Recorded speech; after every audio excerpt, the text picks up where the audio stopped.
Hello everyone, welcome to my Two's Gossip channel.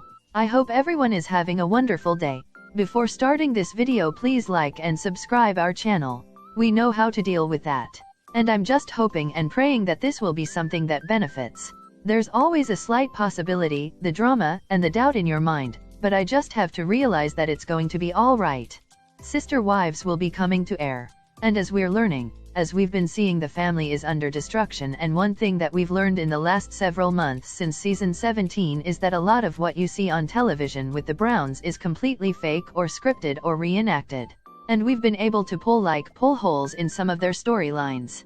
Now, there's been a lot of news recently about Kate Gosselin and John Gosselin and their massive custody war and arguments about kids filming on the show. And Colin Gosselin basically coming forward and saying, "Listen, I didn't want to film. And so my mom stuck me away at this place. And I was acting out because of filming and other stuff going on in my house that my mom was doing to me." Well, the Browns didn't stick their kids away in a place, but they did force an adoption. And there's a lot of parallels here between what happened to John Gosselin and what happened to Robyn Brown's ex-husband. And I have some court records and some text messages that she actually submitted to the court as proof of her case for why her ex-husband should lose custody. And it also gives greater insight into what happened to Dayton and how they used an accident that was not caused by Preston, and apparently happened while Preston David or Dayton was with Kody, that Kody wouldn't pay for, but he agreed to pay for only if Preston would give up custody. So manipulative, and it's kind of sick.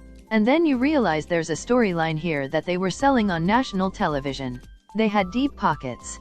The storyline was a part of the show, meaning they got paid by TLC as a part of the storyline. So there was incentive for this to go in TLC's favor and the kids to be on the show adopted by Kody, but it all comes down to money and filming. So back in season 8, episode 1, we learned about how David Jessup, now Dayton Brown, had an accident while he was in Robyn claims out of town with friends in an ATV situation, and that he had to go to the hospital. He had to have all these different procedures. He even had to go on later to do another procedure to try to repair the eyelid. There was a lot that he went through. On the show, she says that he was out of town with friends when this occurred. Now, this led a lot of people to believe that it occurred while he was up in Montana visiting his dad. And so for years, people have assumed that Dayton was in Montana when he got into this accident and that it was his dad's fault. And so Robyn was like the martyr mom that was dealing with this.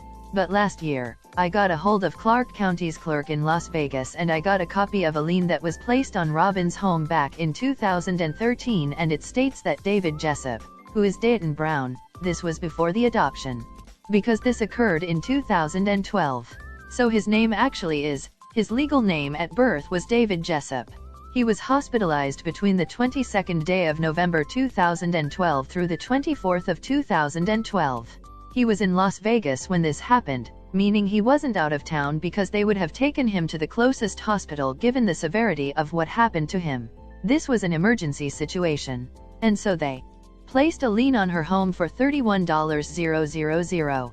The lien was placed on her home, and so she had to pay. Now this was because she didn't have proper insurance for her kid. So on the show, we hear about how he's out of town. What do you think about this video? Please told on comment box. Also subscribe our channel. Thanks for watching.